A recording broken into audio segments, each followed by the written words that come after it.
Поговорим сегодня про фейковые браки за грин-карту. Все истории, которые я сегодня буду рассказывать, абсолютнейшая выдумка и неправда. Людей, про которых я буду рассказывать, я не знаю, а их еще и не существует. Абсолютнейший художественный рассказ, ничего из этого не является реальностью. Поехали! Брак вообще сложное дело, ведь многие люди заключают брак по какой-нибудь выгоде. Это нормально. Человеку нужен партнер, человеку нужен сородитель своих детей. Жить вместе удобно, дешевле. Есть браки по выгоде, все браки по какой-то выгоде. И у некоторых браков есть дополнительная выгода в виде грин-карты в Америку. Въехать, в Америку и так пиздецки сложно. А ты уже, если въехал, то уже, конечно, будь добр, оставайся. Самое главное из Америки не выезжать. Даже если ты нелегально здесь уже хрен пойми сколько лет, ты все равно можешь жениться или выйти замуж, оформить брак, и у тебя все будет нормально.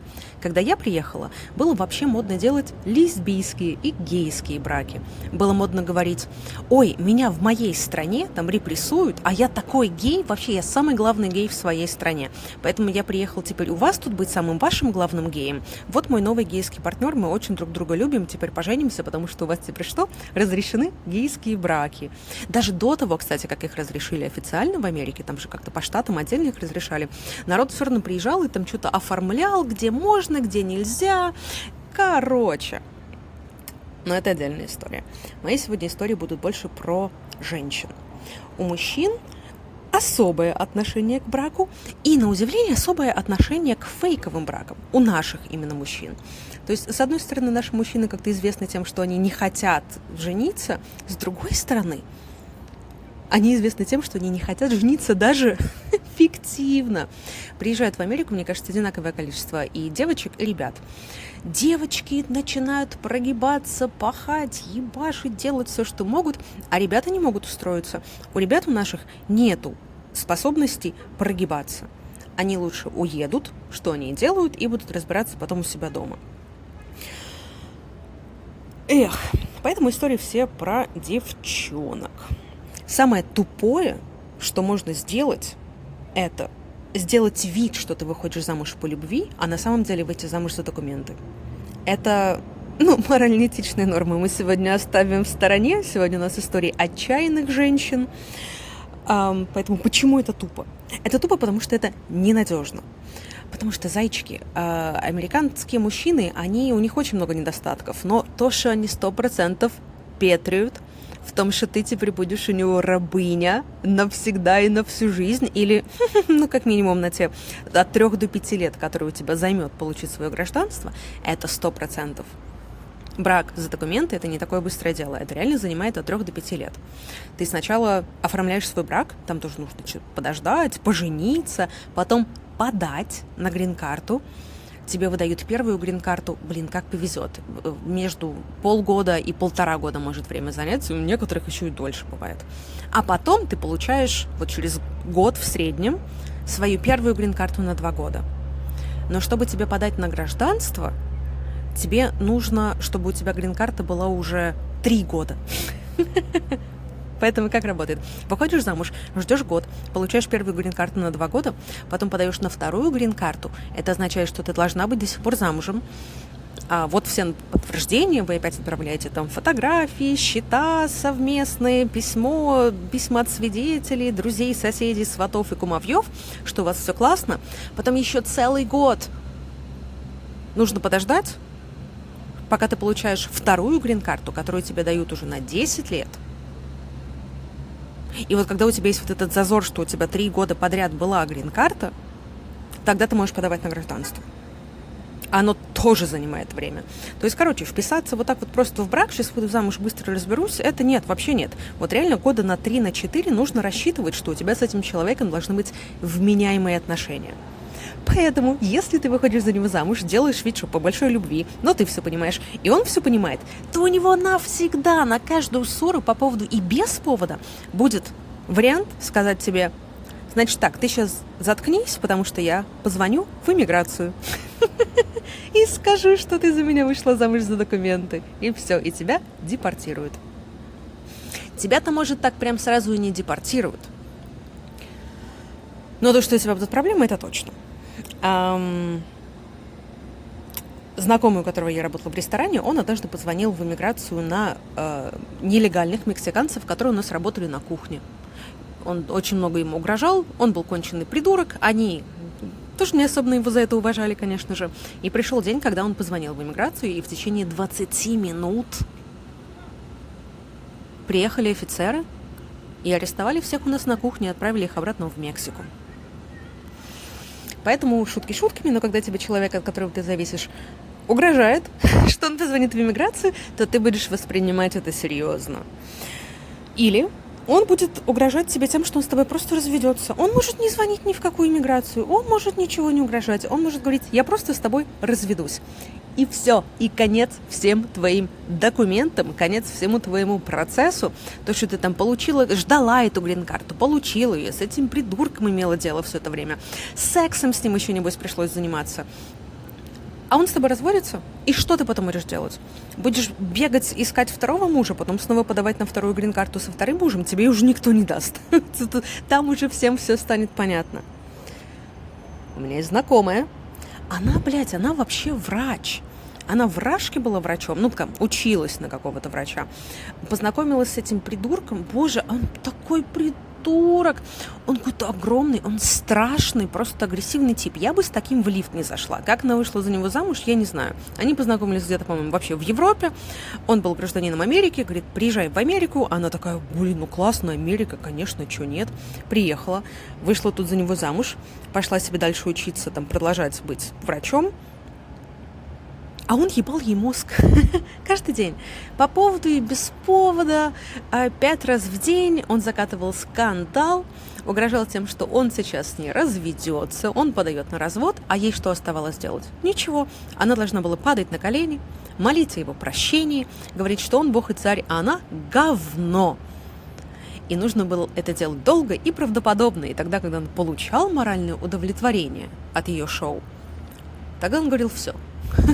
Клоун на сегодня свободен, шута можно отпускать. Сегодня с тобой не разведусь, а завтра, посмотрим, как ты будешь себя вести. И ей ничего не оставалось делать, кроме того, как и продолжать играть в его игру. Она продолжала учиться на доктора, ей нужны были документы. Что она будет делать, если он с ней разведется? Америка для нее будет закрыта навсегда. Есть еще секретный вариант. У девчонок, которых не предупредили другие девчонки о том, чтобы никогда и ни за что не выходить замуж, делая вид, что ты выходишь замуж по любви, потому что все друг дружке рассказывают вот эти страшные истории. А тем, кому не повезло, кого не предупредили, и они оказываются в таких ублюдских ситуациях, есть секретный третий способ. Если он тебе угрожает, что он позвонит в иммиграцию, если он тебе угрожает разводом, и ты уже никак не можешь с ним договориться, но либо, я знаю девчонок, которым просто захотелось насолить своему благоверному. Короче, ты просишь подружку, чтобы она ударила тебя в глаз. Вы с ней идете в полицию и говорите: муж меня бьет. После этого тоже начинается сложный длинный процесс, но если у тебя есть хороший адвокат, и ты хорошо почитала законы, то с этим тоже можно разобраться. Поэтому лучше выходить замуж за грин-карту за деньги. Потому что тогда у тебя на него хотя бы что-то будет. Если он тебе будет угрожать тем, что он разведется с тобой, или тем, что он позвонит в иммиграционную службу, ты ему точно так же можешь в ответ сказать: давай звони, договоришь с ними, мне трубку передай, я им скажу, что ты с меня деньги потребовал за это. И все. И playing field is becoming even. То есть у вас такая, как называется, равноправие, восстанавливаются силы в ваших отношениях. По деньгам цены бывают абсолютно разные. Во-первых, можно выйти замуж по взаимовыручке. У меня есть знакомая, назовем ее Вика, которая, конечно, уже не существует. Она приехала из России. Через каких-то там знакомых, перезнакомых, кто-то ей помог оформить какую-то визу, взял там на себя что-то, какие-то обязательства, она приехала. А у этого знакомого были еще какие-то знакомые, которые ему были что-то должны, а теперь это моя Вика, что-то, короче, кто-то все кому-то должны, и ее выдали замуж за чувака, который тоже кому-то там что-то должен. Вот такая система взаимовыручки. Вика вышла за него замуж, получила грин-карту. Потом привезла из России своего настоящего мужа. И в качестве одолжения другой человек из этой вот всех их группы друзей, назовем их так, она выдала своего мужа за другую тетю. А этой тете нужно было, чтобы моя Вика оформила там на свой адрес какое-то что-то, и вот типа вы мне, я вам, я так и быть выйду замуж за вашего мужа. И все было бы неплохо. Вика с мужем получает грин-карту, Викин настоящий муж с женой получает грин-карту, но Викин настоящий муж начал спать с той женщиной, за которого Вика выдала его в мужья. Все закончилось нормально, все получили документы и все разбежались. А так, выйти замуж стоит от 5 до 50 тысяч долларов. Если это твои какие-то знакомые, знакомые знакомого, когда можно было бы как бы по дружбе, но лучше ему заплатить, чтобы, если что, все было нормально, то можно выйти за 5 тысяч, за 10, за 25, но вообще за 50. Другая моя знакомая, назовем ее Малина. Красивая, но глупая. Но нам тогда и было, наверное, по 21, по 22 года, поэтому откуда там взяться мозгам? У нее появился такой ухажер, он какой-то мужчина горячих кровей. Хрен его пойми, то ли араб, то ли цыган, то ли бухарский еврей. Какой-то мужчина в возрасте, за 50. Он обдаривал ее подарками, он возил ее везде, бары, рестораны, шубы, подарил ей машину. А в 22-то как думаешь, если у тебя мужик дает машину и ключи от этой машины, то ты думаешь, что он тебе подарил, что это твоя теперь машина. Конечно же, это оказалось не так. Обещал на ней жениться, документы ей сделают, дом купят, детей нарожают, все будет классно. Не жизнь, а сказка. Продлилось это примерно полгода, пока Малина не начала задавать вопросы, давай, где, давай какие-то документы, у меня там уже визы мои все закончились, я тут уже нелегально, давай что-то думать, мне уже очень некомфортно. Я тебя страшно люблю, прям страшно. Мужчина старше моего папы. Очень тебя люблю, всю жизнь любила, давай что-то делать. Тут он начал сливаться.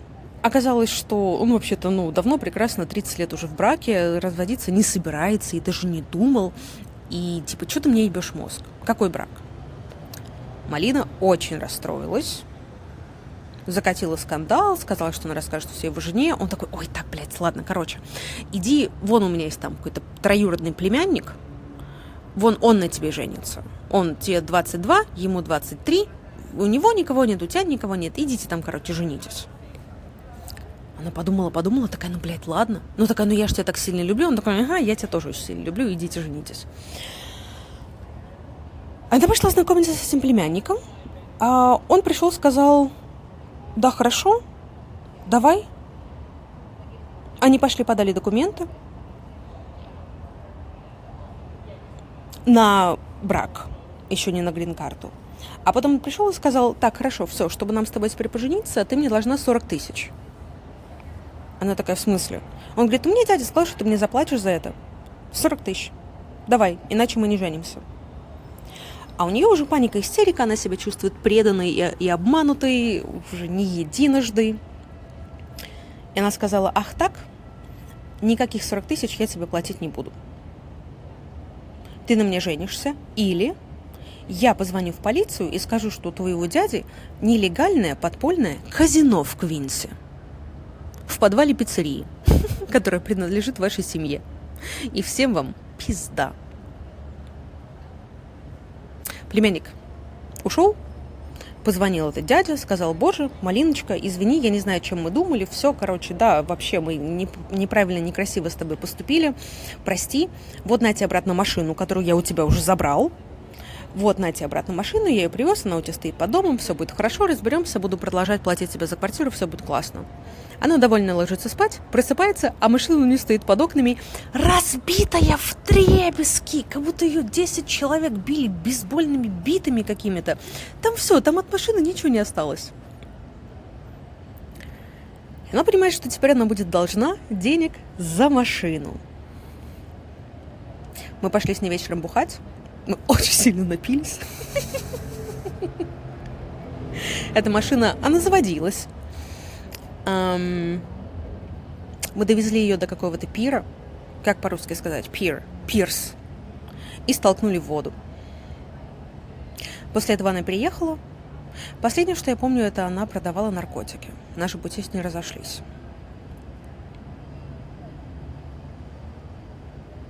Но есть истории, которые заканчиваются намного лучше. Моя другая подруга, которую мы назовем Таня. Таню наебали дважды. Вначале ее наебали на 25 тысяч, когда кто-то посоветовал русского адвоката, а в Нью-Йорке все эти иммиграционные адвокаты по бракам, они просто передаются из наследства в наследство, из поколения в поколение, наверное. Там такой бизнес именно по сарафанному радио. И ей кто-то посоветовал тетю, которая не просто адвокат, а у нее еще вроде как и брачное агентство. Она тебе еще мужа подберет. Ну, конечно же, это стоит дополнительно. По тем временам 25 тысяч. Ты сейчас 50 тысяч никого не удивишь. Это лет 10-12 назад. Она заплатила 25 тысяч, ей привели какого-то обдолбанного пуэрториканца, у которого самого не пойми, откуда документы, ну что-то есть. То, что он по-английски не говорит или не говорит, он вообще понимает, где он и что он. Короче, с горем пополам все получили деньги. Таня моя довольная, что сейчас у нее все будет хорошо. И пропадает пуэрториканец навсегда, и пропадает эта тетя-адвокат вместе с деньгами. Таня не отчаивается, она продолжает работать и собирать деньги. Она понимает, что она здесь уже нелегально, она больше никому не верит, сильно у нее мужа никакого нету. Таня продолжает работать стриптизершей и откладывать деньги на квартиру там где-то в Уфе или откуда там она, подруга моя, да, очень близкая, понятно, чтобы купить квартиру. Она такая, все, я, просто сейчас заработаю, мне все понятно с этой вашей Америкой, я заработаю сейчас сколько смогу, и поеду куплю там себе квартиру, маме квартиру и вернусь обратно в Россию. Она очень красивая, зарабатывает она нормально, и в какой-то момент у нее собирается уже почти 50 тысяч долларов, которые очень страшно хранить в банке. Потому что когда ты в Америке нелегально, то в принципе у каждого может быть свой банковский счет. Но когда ты приходишь его открывать, то у тебя просят там кто ты, да, у тебя или американский паспорт, или какая-то виза. Вот мне, например, когда я приехала по своей первой визе, мне открыли счет в банке, но когда у меня та виза закончилась, мне его закрыли. Мне прислали письмо, сказали, приходи, забирай свои деньги, или показывай нам следующую свою визу какую-то, которая у меня появилась не сразу, поэтому у меня тоже какое-то время не было счета в банке. А у Тани не было его прямо уже долго. А то, что у нее 50 тысяч накопилось у человека без документов, без разрешения на работу, то, конечно, в какой банк она понесет эти деньги? Но зарабатывала она хорошо, работала много, жила в Нью-Йорке и решила, что пора бы съездить в отпуск в Майами. Она снимала комнату с девчонками, ей было страшно оставлять деньги там, где она их всегда хранит. Поэтому она приняла решение попросить своего любовника присмотреть за ее вещами. Она не сказала, что она просит присмотреть за ее деньгами, она собрала какой-то чемоданчик, сказала, что да, там мои ценные вещи, какие-то там трусики, по-моему, положила, может, какой-то ноутбук, какие-то побрякушки, и отдала ему. Это был ее клиент из шоу-бизнеса, который ходил к ней в стрип-клуб. Он был женат. Они встречались, там что-то потрахивались. Он и говорил, от жены уйду, будем с тобой жить вместе, жениться. А Таня уже бывалая к тому времени такая, да, конечно, уйдешь. Да, конечно. Окей, я поехала в отпуск, вот на тебе чемоданчик моих вещей, присмотришь за ними, я вернусь, заберу. И, понятное дело, она возвращается из отпуска. Говорит, ну что, я вернулась, давай мои вещи. А он говорит, а какие вещи? Потому что он все ее деньги пошел и проиграл в карты. Таня была в ярости. Она и ругалась, она и скандалила. Она говорила, я и жене и твоей расскажу, и маме твоей расскажу, и всем расскажу. И всем рассказала, и со всеми скандалила, а им всем было пофиг, потому что он действительно в нее влюбился. И мама его полюбила, нашу Таню, и там жена бывшая вроде как была уже и не против, он с ней таки развелся там в процессе. И сказал, слушай, ну все, я проебал твои деньги, ну прости, давай я на тебе женюсь. Тебе же все равно нужны документы.